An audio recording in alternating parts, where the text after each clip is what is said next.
اصل میں لوگ معاملات میں صاف نہیں ہیں, یہی تو ہم چیخ رہے ہیں. میں سوچ رہا ہوں کسی دن ورک شاپ کرواؤں, بٹھا کے نا معاملات لکھنا اپنے بچوں کی جیسے ABCD لکھوایا جاتا ہے نا, ایسے سکھاؤں. بہت زیادہ خیر ہے, اسی ورک شاپ کرواؤں. میں پوچھوں آپ کے پاس کیا کیا ہے, آپ کے گھر میں فریج کس کا ہے, کہہ رہے ہیں فریج تو پتہ نہیں. کیوں نہیں پتا بھائی, مر گئے تو 50,000 کا تو یہ فریج ہے, کس کو وراثت ملے گی؟ لکھو لکھو یہ کس کا ہے, ہر چیز طے کرو. اتنا اتنا پیسہ کاروبار میں انویسٹ کیا ہوا ہے, آپ مر گئے تو وہ کس کو ملے گا؟ پتہ ہی نہیں بھائی کس کو ملے گا, کیا ملے گا. بس یہی کہ میں کیوں مروں, کس نے کہا میں مر رہا ہوں؟ ارے بھائی میں نے اچھے اچھے دیندار لوگوں میں تلواریں چلتی ہوئی دیکھی ہیں, لڑائی ہوتے ہوئے دیکھی ہے. اب تو میں یوٹیوب چینل والوں سے کہتا ہوں, جو یوٹیوبرز ہیں یہ لوگ بھی پیسہ کما رہے ہیں نا, تو جو چینل کا, جیسے میں نے بتایا نا جو میرا ایڈمن ہے یوٹیوب پہ, ان کو میں نے فون کیا, بھائی یہ چینل تو سارا آپ کے کنٹرول میں ہے, پاسورڈ آپ کو معلوم ہے, تو مر گئے تو پاسورڈ تو قبر میں چلا جائے گا. ٹھیک, تو بیانات کے لیے کیا دوسرا چینل بنائیں گے؟ تو میں نے کہا بھائی کون ہے آپ کے بعد نامزد؟ حالانکہ جوان لڑکے ہیں ماشاءاللہ, احمد طالب, اللہ ان کی عمر میں برکت دے, بڑا کام کیا انہوں نے, سارا چینل وہی چلا رہے ہیں بڑے اخلاص کے ساتھ. تو میں نے کہا مر گئے تو کون اس کو سنبھالے گا؟ تو انہوں نے, کیونکہ بیان سنے ہوئے الحمدللہ, انہوں نے بتایا کہ مجھے بتایا فلاں بندے سے رابطہ کر لینا, وہ چلائے گا. اس کو پاسورڈ بتایا ہوا ہے, اور پاسورڈ بھی ایسے آدمی کو نہیں بتایا جاتا کہ پتہ چلا وہ ایک نئی ٹینشن کھڑی ہو گئی. تو یہ سارے چیزوں پہ ورک کرنا چاہیے. ہم تو سوچتے رہتے ہیں اللہ کا شکر ہے. ان کو میں نے بتایا میں مر گیا تو کیا ہوگا, آپ مر گئے تو. میں ہر وقت جو بھی مجھ سے ملتا ہے نا, کوئی معاملہ کرتا ہے, میں پہلا سوال پوچھتا ہوں مر گیا تو کیا ہوگا, تو مجھے پہلے اس کا جواب دو. کیونکہ بڑی پیچیدہ دینداروں میں بڑی لڑائیاں ہو رہی ہیں. تو اب یوٹیوب کی بات آئی ہے تو یہ بھی ایک مصیبت ہے. میں جو بڑے بڑے یوٹیوبرز ہیں جو پیسہ بھی ٹھیک ٹھاک کما رہے ہیں, ان سے پوچھتا ہوں تم مر گئے تو کیا ہوگا, یہ پیسہ کس کو ملے گا؟ ان کے پاس اس سوال کا جواب نہیں ہوتا. خاص طور پہ جو دیندار لوگ ہیں نا,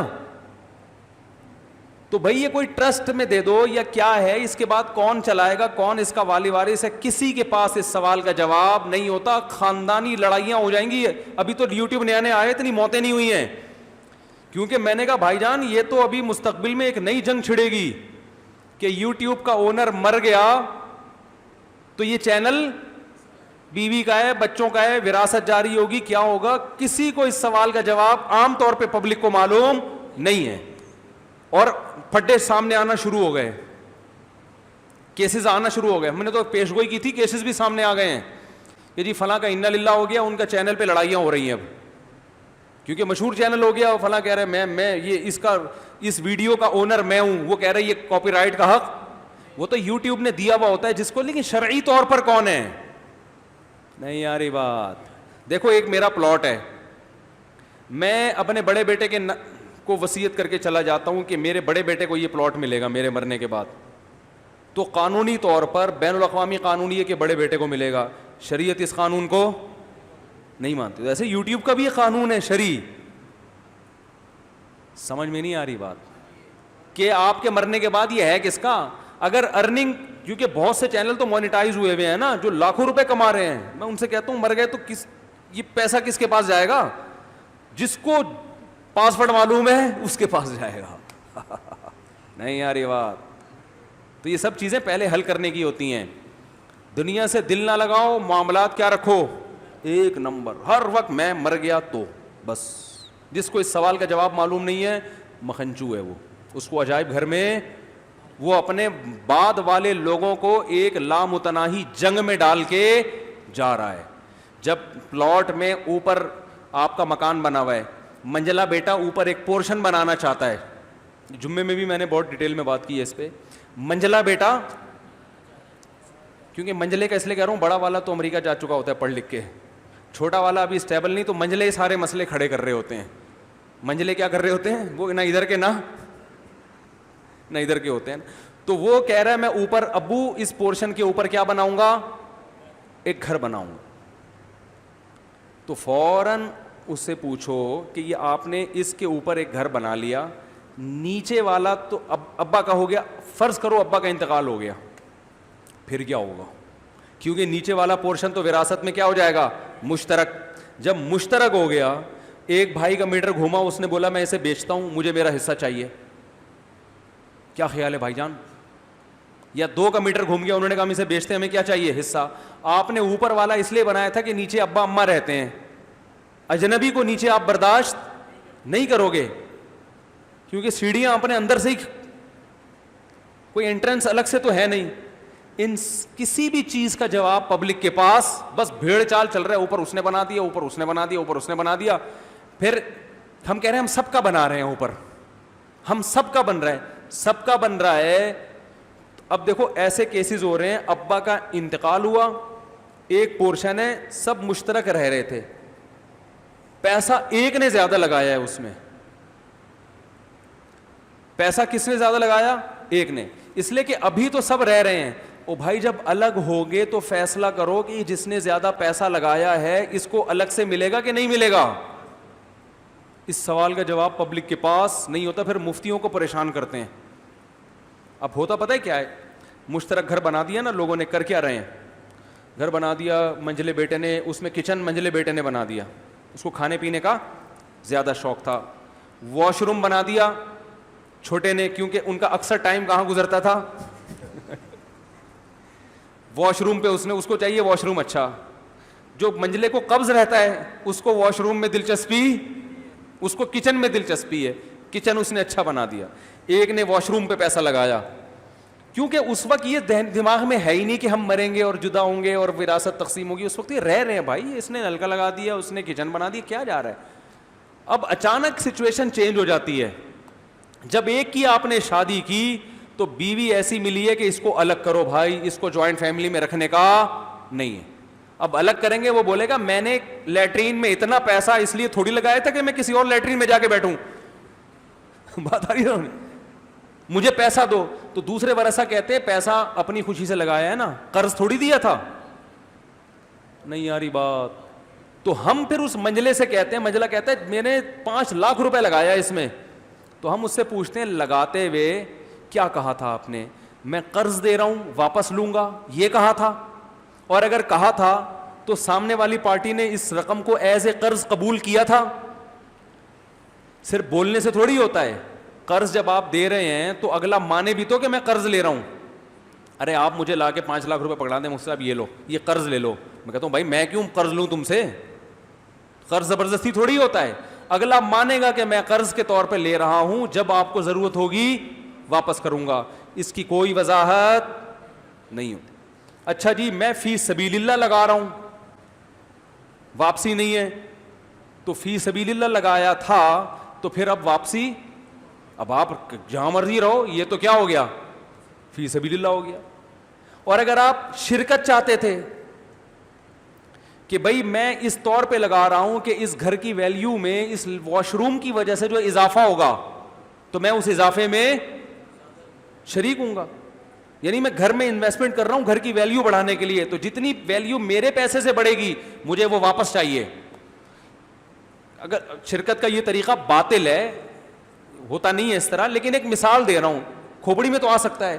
کچھ بھی پتا نہیں ہوتا کیوں لگا رہا ہے, کیا کر رہا ہے. تو بھائی ہر چیز میں پہلے کہ میں جو کلر کر رہا ہوں یہ فی سبیل اللہ کر رہا ہوں یا میں اس کے پیسے الگ سے لوں گا, یہ سب کلیئر ہونا چاہیے. اور اگر آپ کے گھر والے کہیں آپ اتنا فنڈر بننے کی کوشش نہ کریں کہ آپ ہم سے واپس پیسے لیں گے, یہ ضرور آپ کو اس تکلف کی ضرورت, کوئی بھی ہم میں پیسے نہیں دے گا. واش روم آپ کی زیادہ ضرورت ہے, آپ نے گھنٹوں گھنٹوں بیٹھنا ہوتا ہے, بنانا ہے بنا, پتلی گلی سے نکل, تو پھر یہ فی سبیل اللہ ہے. پھر آپ 2 لاکھ کے بجائے 10 لاکھ لگا دو, 1 کروڑ لگا دو, گھر میں آپ کو الگ سے واش روم کے پیسے نہیں ملیں گے. گھر جب بکے گا تو سب وارثوں کا برابر کا اس میں حصہ ہے. تو بھائی اپنے معاملات کو درست کرو, ایک ایک چیز کو کیا کرو, کلیئر کرو. ابا اگر کبھی جوش میں آ کے کہتے ہیں بیٹا یہ گھر میں نے تمہارے نام کر دیا, ابا کو بتاؤ ابا کاغذ میں نام کرنے سے گھر میرا نہیں ہوتا, تو میرا نہیں ہوا ہے, یہ مجھے قبضہ دیں. شرعی مسئلہ ہے کہ میرا گھر جب بنے گا جب قبضہ کس کا ہوگا, چاہے 1 منٹ کے لیے دے دیں. ابا کہیں گے بیٹا قبضہ کیسے دیا جاتا ہے؟ ابا یا تو سارا مکان سارا سامان بھی گھر کا مجھے دے دیں, کیونکہ جس کا سامان کسی جگہ پہ ہوتا ہے قبضہ اسی کا ہوتا ہے. شریعت میں بھی عرف میں بھی ڈاکومنٹیشن سے نہیں ہوگا. ڈاکومنٹ میں تو بعض دفعہ دیکھو زرداری صاحب نے کتنی پراپرٹی ہے لیکن ساری اپنے نام سے ہے, بہت سے لوگوں کے نام سے ہے نا, تو کیا ان کی ہو گئی وہ؟ پھر تو ہمارے سابق صدر غریب ہو گئے. اپنے نام سے تو بہت تھوڑی ہوگی. تو نام تو بعض دفعہ صرف ایک قانونی پیچیدگیوں سے بچنے کے لیے بھی نام کروا دیا جاتا ہے. فزیکلی قبضہ ضروری ہے, نام بے شک نہ ہو, نام آپ کے ہو, ہینڈ اوور کر کے اس کو دے دیا تو اس کا ہوگا. سمجھ میں آ رہی ہے بات؟ تو جب ابا کہتے ہیں کہ یہ گھر میں نے آپ کو دے دیا, تو آپ ابا سے بولیں ابا دیکھو سچی مچی کا دو یا نہیں دو, لٹکاؤ نہیں مجھے درمیان میں. ایسا کام نہ کرو کہ میں آپ کے مرنے کے بعد کیا ہوں, کنفیوز ہوں. دینا ہے تو قبضہ دو. قبضے کا طریقہ یہ ہے کہ گھر پورا فرنیچر سامان سمیت مجھے دے دو اور آپ تھوڑی دیر کے لیے باہر چلے جائیں. یہ تکلف کرنا پڑے گا, نہیں یاری بات. اور میں گھر میں رہوں گا تو یہ 1 منٹ کے لیے بھی قبضہ ہو گیا, کس کا ہو گیا؟ میرا ہو گیا. اور اگر سامان سمیت نہیں دینا چاہتے تو پھر آپ اپنا سامان سارا گھر سے باہر نکالیں. ابا کو آئے گا غصہ کہ کیسی باتیں کر رہا ہے, تو پھر اگر غصہ آنے کا خطرہ ہے تو ابا سے بولو ابا آپ نے میرے نام کر دیا, لیکن ویسے جنرل نالج کے لیے بتا رہا ہوں کہ میرا ہوا نہیں ہے یہ, ہاں اس میں وراثت جاری ہوگی. پھر ابا کو ٹینشن نہیں دو بلا وجہ کی کہ گھر سے باہر نکلیں, گھر میں آ جائیں, سامان نکالیں, کوئی ٹینشن دینے کی ضرورت نہیں ہے. ابا سے بولیں ابا آپ ہمارے ابا ہیں, گھر بھی آپ کا ہے, آپ 100 دفعہ لکھ کے دے دیں کہ میرا ہے, یہ میرا ہے نہیں, اور اس میں بھائیوں کا حصہ ہے تو میرا نہیں ہے یہ بار بار بتاتے نا کہ خام خام میں وہ بیچارے اس خوش فہمی میں کہ میں نے بیٹے کو گھر دے دیا. سمجھتے ہو کہ نہیں سمجھتے ہو؟ تو معاملات کلیئر کرو میرے بھائی, ہر چیز میں مہر. یہ کیسز بہت آ رہے ہیں, بیگم کو میں نے پیسے دیے تھے تو میں نے تو سونا بنا کے دے دیا تھا, اب وہ مہر مانگ رہی ہے تو بھائی گولڈ دے دیا نا. تو بھائی تم نے جب گولڈ بنا کے اس کو دیا تھا یہ بتایا تھا کہ یہ مہر گولڈ کی شکل میں دے رہا ہوں. مہر تو طے ہوا تھا 10 لاکھ روپے, سونا آپ 10 تولے اس کو دے رہے ہو, تو بتاؤ تو یہ مہر ہے. بتائے بغیر دو گے تو یہ گریبی ہے, گریبی, یہ مہر نہیں ہے. وہ سمجھ رہی ہے میرے شوہر نے گفٹ دیا, اب بعد میں مہر کے پیسے نہیں ہے تو کہہ رہے ہیں وہی مہر ہو گیا. ایسے تھوڑی ہوتا ہے. جیسے زکوٰۃ جو ہے نا, بعض لوگ کہتے ہیں ہم نے اس دن ایک غریب کو کھانا کھلایا تھا, وہ غریب کو پیسے دیے تھے, وہی زکوٰۃ فرض کر لیں. ایسے تو پتہ نہیں کتنوں کو کیا کیا کرتے رہے ہو. تو جب دو گے تو نیت کیا ہونی چاہیے؟ زکوٰۃ. اس میں تو زبان سے کہنا ضروری نہیں ہے, نیت کافی ہے, لیکن مہر میں زبان سے کہنا ضروری. بیگم یہ جو پیسے میں دے رہا ہوں یا گولڈ دے رہا ہوں, یہ اصل میں جو کیش مہر واجب ہوا تھا وہ گولڈ کی شکل میں دے رہا ہوں. ایکسیپٹ کرتی ہے, قبول کرتی ہے, ٹھیک ہے, نہیں تو پھر ٹھیک ہے میں یہ کیش کرا کے پیسے دے دوں گا. آپ کو عزت راس, ہم سونا دے رہے ہیں آپ کو, آپ جو ہے نا وہ کرنسی مانگ رہی ہے اور ڈی ویلیو ہو رہی ہے. تو معاملات کیا ہونے چاہیے میرے بھائی؟ کلیئر. ایک ایک چیز. قرضہ کسی کا واپس کر رہے ہو تو بتاؤ کہ یہ قرضہ ہے, ورنہ یہ بھی ہو رہا ہے میں نے تو تجھے دے نہیں دیے تھے اس دن 1 لاکھ روپے, اب کیا مانگنے آ رہا ہے؟ او بھائی وہ تو میں سمجھ رہا تھا ویسے ہی مجھے ویسے ہی کھلائے ہیں, تو نہیں ہے بس. اچھا جو معاملات کو کلیئر کرتا ہے لوگ اس کو کنجوس سمجھتے ہیں. بھائی کیا ہے 2 سموسے پکوڑوں کا حساب کر کے بیٹھ رہا ہے تو سموسے پکوڑے کا نہیں کرو, وہ تو کھلاؤ, لیکن جائیدادوں کا تو ہونا چاہیے نا. گھر میں جو بھی بڑا سامان ہے اس کا حساب ہونا چاہیے. اور ایک ایک چیز کا نہیں کہ یہ چمچ میرا ہے, یہ والا چمچ میری بیوی کا ہے, ایسا نہیں. وصیت نامہ لکھو. میں نے ایسے لکھا ہوا بھائی گھر میں جتنا بھی سامان ہے, جو بڑا سامان ہے فرنیچر وغیرہ, وہ کس کی ملکیت میں ہے؟ میری ملکیت میں. البتہ فلاں چیز جو ہے وہ گھر والوں کی ذاتی ہے. 2 موٹی موٹی چیزوں کے بارے میں سمجھتے ہو, یہ لکھ دو, ختم ہو گئی بات. کتنا ٹائم لگتا ہے لکھنے میں تاکہ آپ کے مرنے کے بعد پھڈے نہ ہو. سمجھتے ہو؟ اللہ کرے سمجھ میں آ جائے, آئے گی نہیں سمجھ میں بات. تو ابھی جا کے نا فوراً فرض کر لو, جیسے ہی بیان ختم ہوتا ہے گھر جا کے بیٹھیں اور فرض کریں کہ آپ مر گئے ہیں. اب ہو کیا رہا ہے, کیا کیا پیچیدگیاں آ رہی ہیں. تو اب آپ سوچو یار یہ بھی مصیبت, فلاں کا پیسہ وہاں پھنسا ہوا ہے, میرے بچوں کو تو معلوم ہی نہیں 2 کروڑ میں نے اس کو دیے ہوئے ہیں, تو بچوں کا حق تو گیا, وہ کون سا دے گا.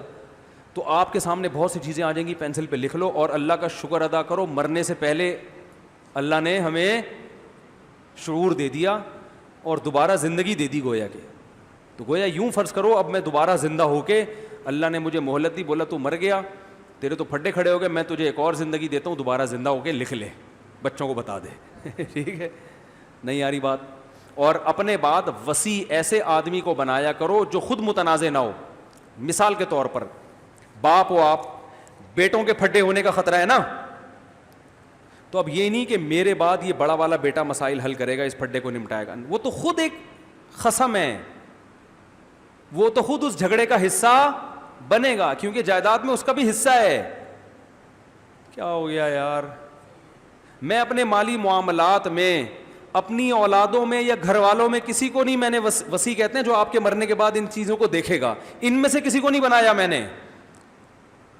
کیونکہ اس میں پھر یہ ہوتا ہے کہ ایک کو بناؤ گے تو پھر باقیوں کا خیال آئے گا یار یہ اس سے تو خود ہمارا پھڈا ہے, اس میں ڈر ہے کہ یہ اپنے مفاد سامنے نہ رکھ لے. نہیں یار یہ بات, مثال کے طور پر فرض کرنے میں کوئی پابندی نہیں ہے, 4 بیویاں ہیں آپ کی, فرض کر لو آپ نے چاروں کو مہر دینا ہے, 1-1 لاکھ روپے بانٹنا ہے. وہ چاروں کا مہر آپ نے وصیت کی 4 لاکھ اور ایک بیوی کے پاس رکھوا دیے کہ میں مر گیا تو باقی 3 اس سے وصول کر لیں. یہ آپ کے احمق ہونے کی نشانی ہے. نہیں یار یہ بات, یا آپ نے باقی 3 کو کیا کر دیا, مصیبت میں ڈال دیا. اب پتہ نہیں وہ دے نہ دے, وہ کہیں گے یار یہ کیا مصیبت ہے, وہ ہو سکتا ہے بتائے نہ بتائے, کیونکہ وہ خود کیا ہے, خصم ہے نا, وارث ہے, چاہے وہ کتنی نیک ہو سکتا ہے وہ دے دے. تو اسی طرح جب وصیت کی جاتی ہے تو جو خود اس میں انوالو ہوں گے نا, جن کو ملے گا, نہ ان کے علاوہ 3rd پرسن حل کرے گا جس کا کوئی مفاد نہیں ہوگا, وہ دیکھے گا بھائی کس کو کیا دینا ہے. لوگ بڑے بیٹے کو بنا کے چلے جاتے ہیں, بڑے بیٹے کے تو چھوٹے بھائیوں سے ویسے اختلافات ہوتے ہیں, چھوٹے بھائیوں کو تو بڑے پر ویسے ہی ہوتا ہے یار یہ ابا کی یہ بڑا تھا تو پتہ نہیں چھپا کے نہ بیٹھا ہوا ہو, بتا نہ رہو. ایسے کیس آئے ہیں, خاتون نے کہا ہمارے ابا کا انتقال ہوا تو لاکر میں کیا ہے, وہ لاکر کا پاسورڈ ابا بڑے بیٹے کو دے کے گئے تھے کہ تو میرے مرنے کے بعد لاکر کھولے گا. اب پتہ نہیں یہ بتا ہی نہیں رہا کہ کتنے پیسے, سب کے سامنے کھول نہیں رہا وہ. میں نے کہا ابا نے حماقت کی ہے. کیا کیا بھائی, پاسورڈ ابا بڑے بیٹے کو دے کے چلے گئے, بے شک وہ نیک ہو لیکن شیطان کو بدگمانی پھیلانے کا موقع مل گیا. 3rd پرسن کو دے کے جائیں جس پہ اعتماد ہو. تو یہ باتیں سیکھ لو یار.